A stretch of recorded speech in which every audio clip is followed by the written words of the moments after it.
We'll guide you through how to change the frame rate in DaVinci Resolve. If you find this helpful, consider subscribing and liking the video. First, open DaVinci Resolve on your desktop and go to the Project Manager. Here, you'll see a list of your projects. Right-click on the project where you want to change the frame rate, and select Open in Timeline to ensure you're making changes to the correct one. Next, click on File in the top menu bar, and choose Project Settings from the drop-down menu. In the Project Settings window, you'll find a section labeled Timeline Format. This is where you can adjust the frame rate. Click on the drop-down menu next to Timeline Frame Rate, and select your desired frame rate. It's important to note that changing the frame rate here will affect the entire timeline, so make sure this is what you want before proceeding. Once you've selected your new frame rate, click Save at the bottom right to apply the changes. If you've already started editing, be aware that changing the frame rate might affect the timing of your clips, so you may need to make some adjustments to your edits. A good tip is to change the frame rate before you begin editing to avoid these issues.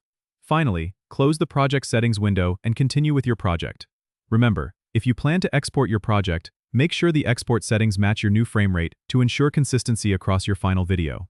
Don't forget to subscribe and comment if this helped you out.